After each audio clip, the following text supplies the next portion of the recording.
Ladies and gentlemen, kings and queens in the making. Let me tell you something right now. How you start your day determines how you live your life. If you want to walk in favor, in abundance, in peace, and in power, you better learn to start your day thanking God. See, too many people wake up checking their phones before they check their spirit. They open their inbox before they open their hearts. But what if, just what if, the very thing you're searching for in the world is waiting for you in the quiet place with your Creator?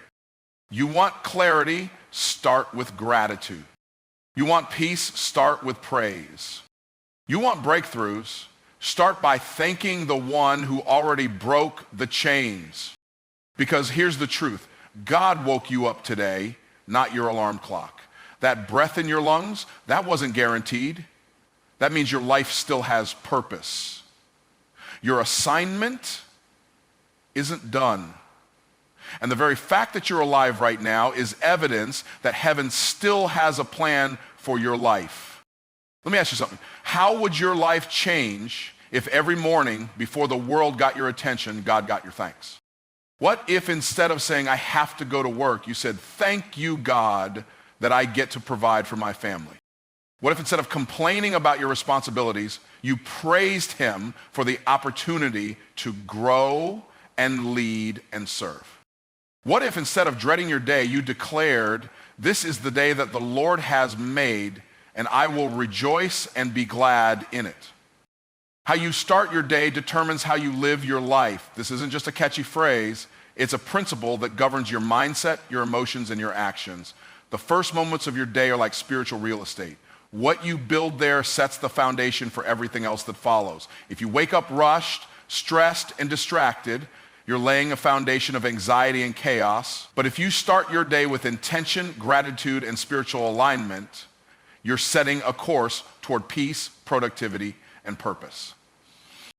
When your eyes open in the morning, you stand at the threshold of a new beginning. A new set of 24 hours has been placed in your hands. The way you approach those first few minutes speaks volumes about what you expect from the day, and more importantly, what you're prepared to give to it. If you begin by checking social media, scanning emails, or diving into tasks, you're allowing the world to set your agenda. You're reacting instead of responding. But when you begin your day by acknowledging the one who gave it to you, you're telling the universe, I know where my help comes from. I know who holds my future. It's in the early morning stillness where you have the chance to reconnect with your purpose. When the noise of the world hasn't yet entered your space, that's when clarity is most available. Those quiet moments are not empty. They are filled with opportunity. They are sacred.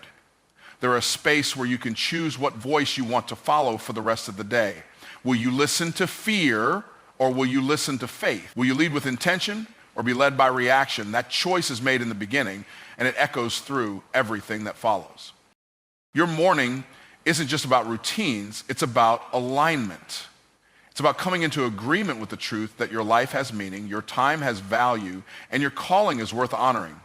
If you start your day thanking God, you immediately shift your spirit from scarcity to sufficiency. You're not beginning with complaints about what you lack. You're beginning with recognition of what you've been given. That one move can change the emotional and spiritual trajectory of your entire day. Many people are waiting for a breakthrough in their life, but breakthroughs don't always come with lightning and thunder. Sometimes they come with quiet discipline. Sometimes they come with a small decision that you repeat consistently over time. Waking up and choosing gratitude is one of those decisions. It might feel simple, but it is powerful. It shifts your energy. It rewires your brain. It breaks habits of complaining and ushers in a heart posture that is open to receiving. You don't need a perfect morning routine. You don't need fancy journals or hours of meditation. You need a decision to wake up and recognize that every new day is a gift, a decision to acknowledge that you didn't earn this breath, you were blessed with it. That kind of mindset doesn't just change your morning, it transforms your entire approach to life. Because when you know the value of the day, you treat it differently. You show up with expectation, you walk with gratitude, you move with confidence, not because everything is perfect, but because you started in the presence of the one who is. Gratitude shifts your focus from lack to abundance. It is one of the most powerful mental and spiritual tools available to you, not because it changes your situation instantly, but because it changes how you see your situation. Most people spend their days focused on what they don't have, what's missing, what's wrong, what they wish was different. That mindset creates a cycle of dissatisfaction, and it robs them of the joy available right now. But the moment you stop and say thank you, even for something small, your perspective begins to shift. You stop seeing everything through the lens of deficiency and begin to recognize how blessed you already are. Gratitude is not denial of your struggles. It's recognition of your blessings in the midst of them. Life will always present challenges, but how you respond to those challenges will determine the direction of your heart. When you choose to be thankful, you're not pretending everything is perfect. You're declaring that something greater exists beyond the imperfection. You're reminding yourself that even if the situation hasn't changed yet, your spirit can rise above it. That's what gratitude does. It lifts you, it elevates your thoughts, it unlocks peace, even in chaos. There's something sacred about looking around and acknowledging the good that already surrounds you. The roof over your head, the food on your table, the people who care about you, the strength in your body, the opportunity to try again today. These are not small things. But the enemy of joy is often familiarity. When something becomes routine, we stop seeing it as remarkable. Gratitude restores the wonder. It helps you look at the ordinary and see the extraordinary. It rewires your brain to notice beauty where you once saw boredom. It turns routine into reverence. When your mindset is stuck in lack, you're always waiting for something more before you give thanks. You say things like, I'll be happy when, or I'll be grateful once.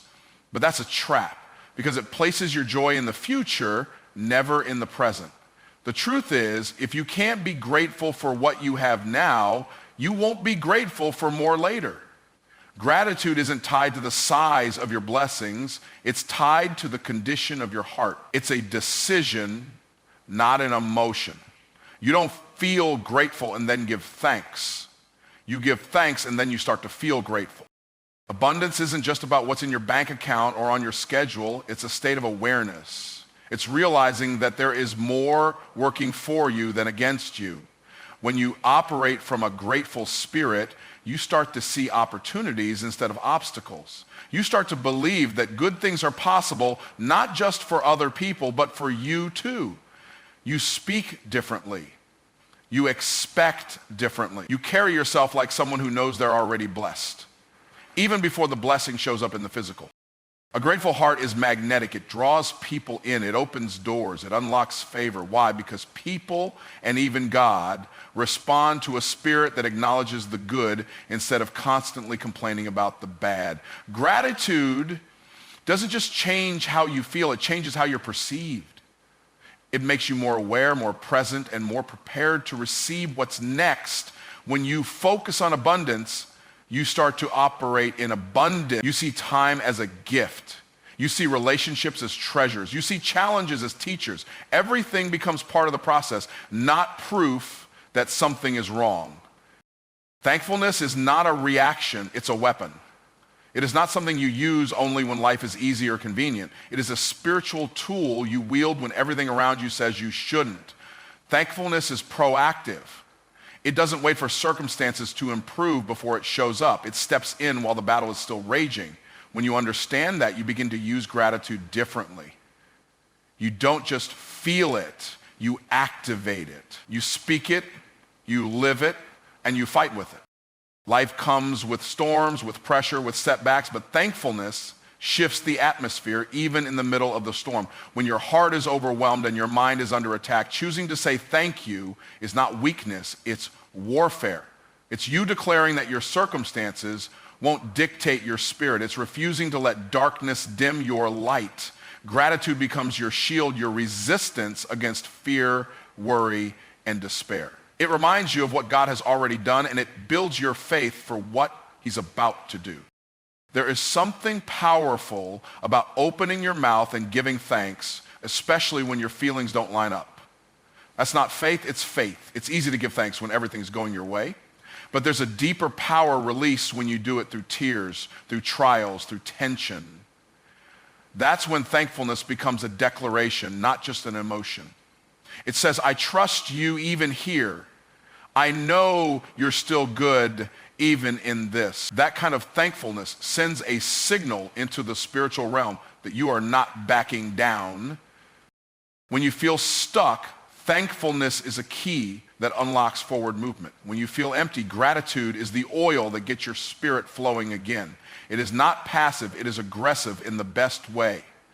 It doesn't wait for the enemy to back off, it steps forward and reclaims peace. Thankfulness turns your focus from what's going wrong to what's still right. It pulls your eyes up, it lifts your head, it shifts your perspective, and often that's all you need to begin walking out of the pit you were in. Many people underestimate the strength of thankfulness because they associate it with quietness. But just because it's humble doesn't mean it's weak. It's one of the most mature, resilient responses you can have in the face of adversity. It means you're choosing to focus on the truth instead of the lies. It means you're aligning with the bigger picture instead of getting lost in the temporary details. When you say thank you in the midst of pressure, you're not surrendering to defeat, you're surrendering to a higher power. You're saying, I know this isn't the end. I know there's more going on than I can see. Gratitude is spiritual resistance. It pushes back against the temptation to give up.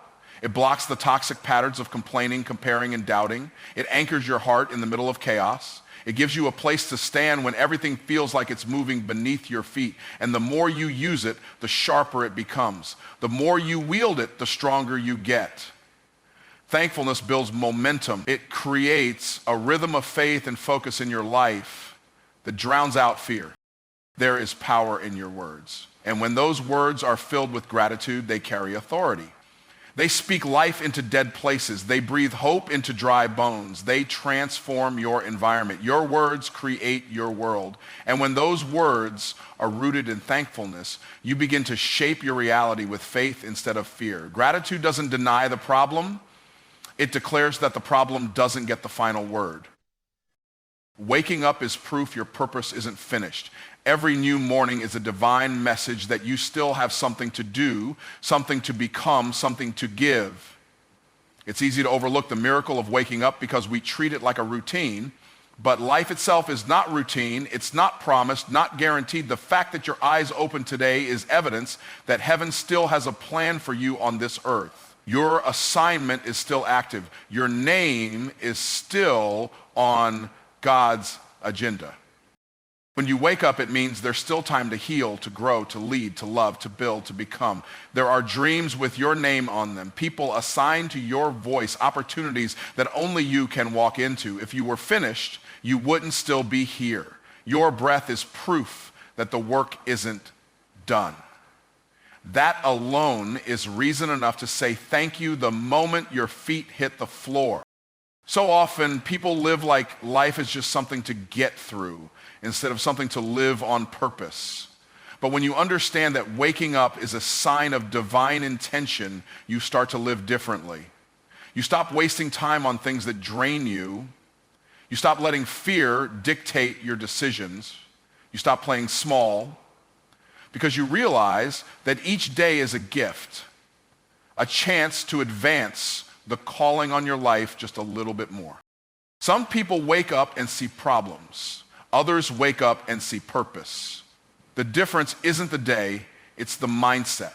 It's the awareness that life is not random, that you weren't created to survive, but to thrive, to overcome, to lead, and to inspire. Your existence is not an accident. You are not just here to take up space. You are here on assignment. And as long as you're breathing, you are capable of fulfilling it.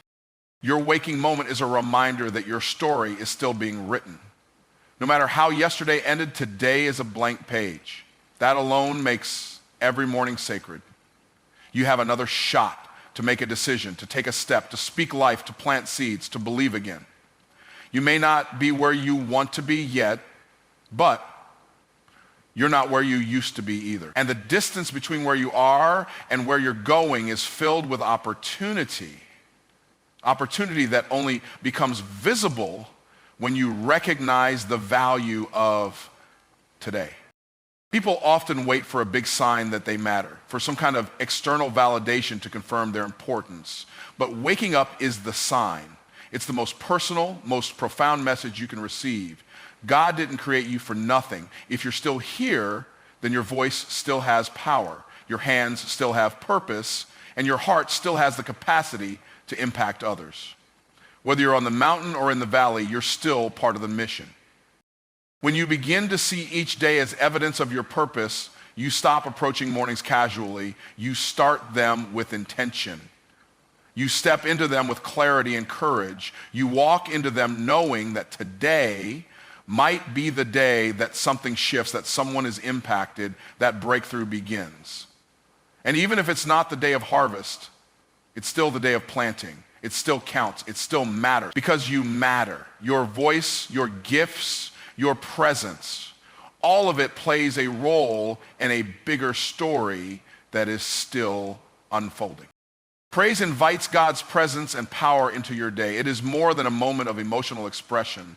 It is a spiritual strategy. When you begin your day with praise, you're not just acknowledging who God is, you're opening the door for him to move in every area of your life. Praise is the atmosphere where miracles happen, where peace becomes tangible, and where clarity begins to replace confusion. It's the divine invitation for heaven to invade your ordinary routine with supernatural purpose. When you lift your voice in praise, even if it's just a whisper in the early morning quiet, you're saying, God, I know you're in control. You're declaring trust before your feet even hit the floor. That declaration doesn't go unnoticed. Heaven responds to that kind of posture. When you exalt God above your circumstances, you're realigning your life with divine order. You're putting first things first, and when God is first, everything else starts to find its rightful place. Praise doesn't just change how you feel, it changes what you attract. Many people wake up and invite worry into their morning. They think about everything that could go wrong, everything they didn't finish yesterday, everything they're afraid won't work out. But praise is the opposite. Praise is an act of warfare against anxiety, fear, and doubt. It creates a shield around your heart and mind. It fills the atmosphere with faith. It reminds you that God has already gone ahead of you, that he's already made provision, and that his presence is bigger than any pressure you'll face today. Praise isn't just for the moments when everything's going well. In fact, it's most powerful when you choose it in the middle of struggle, when things are uncertain, when your strength feels low, when your path isn't clear. That's when praise becomes a lifeline. It becomes your way of saying, God, I trust you more than I trust what I see. That kind of praise doesn't just move your heart, it moves the heart of God. It activates his power in ways that logic can't explain. There's a reason why Scripture connects praise with victory. The walls of Jericho didn't fall because of strategy. They fell because of a shout.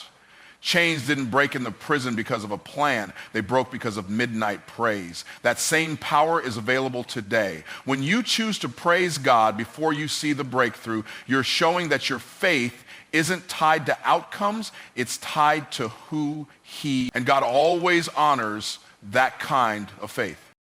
Starting your day with praise sets a spiritual tone. It lets everything else know, your emotions, your schedule, your responsibilities, that God is in charge. It sends a message to your soul that no matter what comes, you've already made your choice. You've already chosen to trust, to honor, to believe. That internal posture creates external impact. It changes how you walk into rooms, how you respond to people, how you handle pressure. Praise fills you with a strength that isn't your own. Praise also sharpens your focus. It lifts your eyes off your problems and puts them back on your provider. It reminds you that you're not in this life alone. You're not navigating this day by yourself. You are walking with divine guidance, divine protection, and divine purpose. That awareness changes how you speak, how you think, and how you act. It makes you more present, more powerful, and more peaceful, because you're moving from a place of alignment instead of anxiety. Praise invites God's presence and power into your day. It is more than a moment of emotional expression. It is a spiritual strategy. When you begin your day with praise, you're not just acknowledging who God is, you're opening the door for him to move in every area of your life. Praise is the atmosphere where miracles happen, where peace becomes tangible, and where clarity begins to replace confusion. It's the divine invitation for heaven to invade your ordinary routine with supernatural purpose. When you lift your voice in praise, even if it's just a whisper in the early morning quiet, you're saying, God, I know you're in control. You're declaring trust before your feet even hit the floor. That declaration doesn't go unnoticed. Heaven responds to that kind of posture. When you exalt God above your circumstances, you're realigning your life with divine order. You're putting first things first. And when God is first, everything else starts to find its rightful place. Praise doesn't just change how you feel, it changes what you attract. Many people wake up and invite worry into their morning. They think about everything that could go wrong, everything they didn't finish yesterday, everything they're afraid won't work out. But praise is the opposite. Praise is an act of warfare against anxiety, fear, and doubt. It creates a shield around your heart and mind. It fills the atmosphere with faith. It reminds you that God has already gone ahead of you, that he's already made provision, and that his presence is bigger than any pressure you'll face today.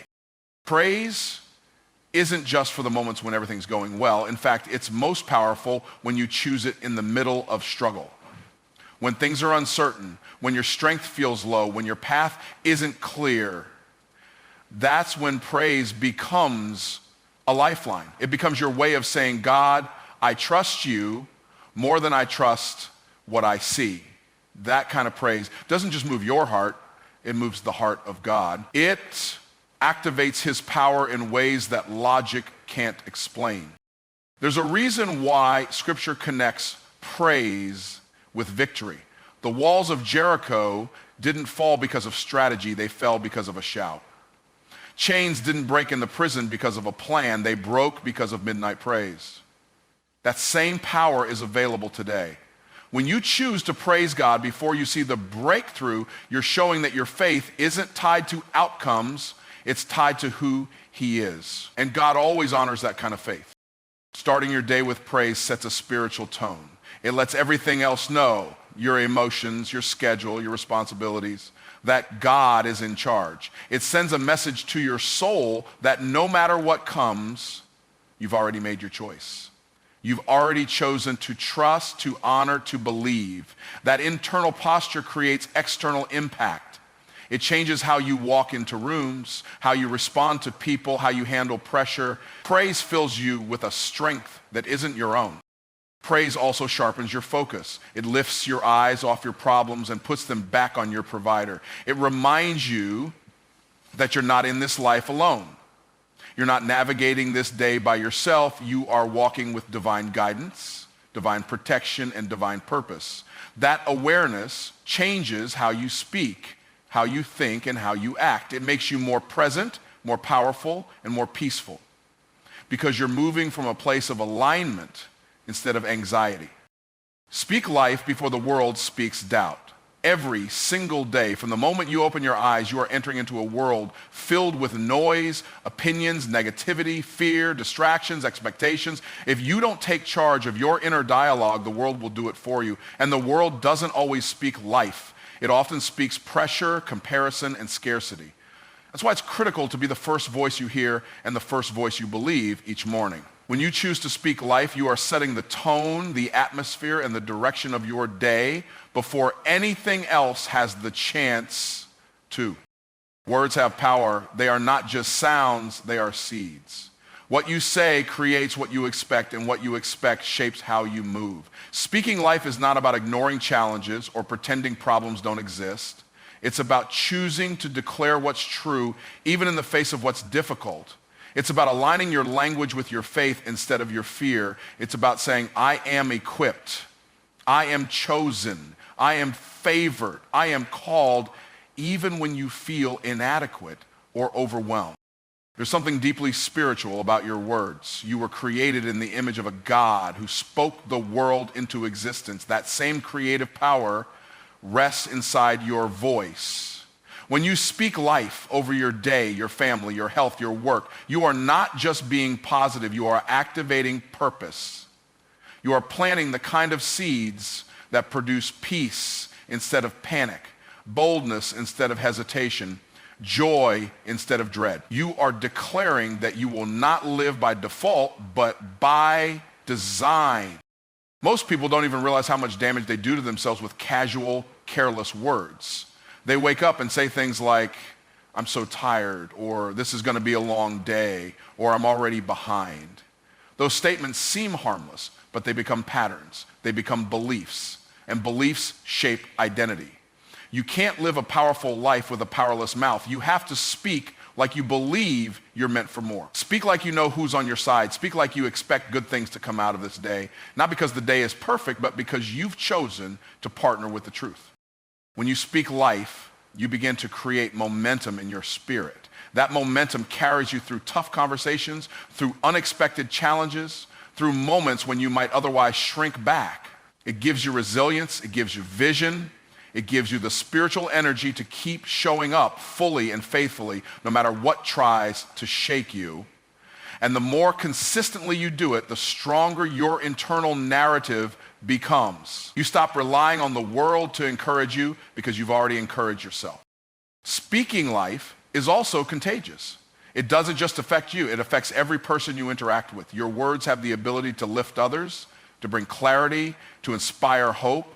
When people hear you speak from a place of conviction and gratitude, it stirs something inside them. It reminds them of what's possible. It creates a ripple effect of encouragement that can go further than you ever imagined. One life-giving conversation in the morning can change someone's entire day. Choosing to speak life is a daily decision. It's not based on how you feel. It's based on what you know to be true. It's rooted in the belief that your words are tools, not just expressions. They are declarations of faith, weapons of purpose, and instruments of influence. You don't have to wait for the world to give you permission to be confident, joyful, or focused. You get to wake up and speak it into existence. Joy is a decision, not a condition. It's not something that just happens when everything lines up the way you want it to. It's not the result of perfect circumstances or the absence of struggle. Joy is deeper than that. It comes from within, and it's rooted in perspective, not in possessions. The world teaches us to chase happiness, to search for it in success, status, or stuff. But happiness is temporary. It comes and goes with the ups and downs of life. Joy, on the other hand, is a choice you make regardless of what's happening around you. There are people who have very little by the world's standards, yet they walk with a joy that can't be shaken. There are others who have everything they ever wanted on the outside, but live burdened, anxious, and empty on the inside. The difference is not what they have, it's how they see. Joy is found in how you interpret your life, how you frame your experiences, and how you respond to both blessings and burden. It's found in the decision to look beyond the surface and recognize that every day carries something worth celebrating. When you wake up and decide to embrace joy, you take ownership of your emotional and spiritual atmosphere. You stop waiting for something external to change and start realizing that you have power over your outlook. You decide that today will be meaningful, not because it's perfect, but because you've chosen to find purpose in it. You decide that gratitude will lead and that joy will follow. And once you make that decision, everything begins to align differently. Your tone changes, your reactions shift, your energy rises. Joy doesn't ignore reality. It acknowledges reality but chooses to live above it. It's not blind optimism, it's bold perspective. It sees the pain, but it also sees the purpose. It doesn't pretend the storm isn't real, but it knows that peace can still exist inside it. Joy gives you the ability to stand steady when life feels uncertain, not because you've figured everything out, but because you've anchored yourself in something deeper than the moment. Choosing joy means you're committed to protecting your inner world, even when your outer world is unpredictable. It means you guard your thoughts, your conversations, your focus. You don't let everything in. You don't let negativity set up camp in your mind. You become intentional about what you listen to, who you listen to, and what you repeat to yourself. You create boundaries that support your joy, and you reject the lie that says you have to wait for better circumstances before you can be at peace. Joy is also a form of resistance. It pushes back against the pressure to be cynical, to complain, to dwell in disappointment. It's a declaration that your spirit will not be broken by temporary battles. It's a sign that your hope is still alive. When you carry joy, you shine, and that light becomes a guide for others who are still searching for their own. People are drawn to genuine joy because it's rare in a world that teaches people to live in fear and frustration. There's strength in joy that can't be replicated by anything else. It sustains you through long seasons, heavy days, and silent battles. It gives you endurance. It reminds you that you're not just surviving, you're living. You're growing, you're learning, and even in the middle of the unknown, you still have something to smile about, something to celebrate, something to hold on to. That kind of joy isn't accidental. It's chosen day by day, moment by moment, until it becomes your way of being.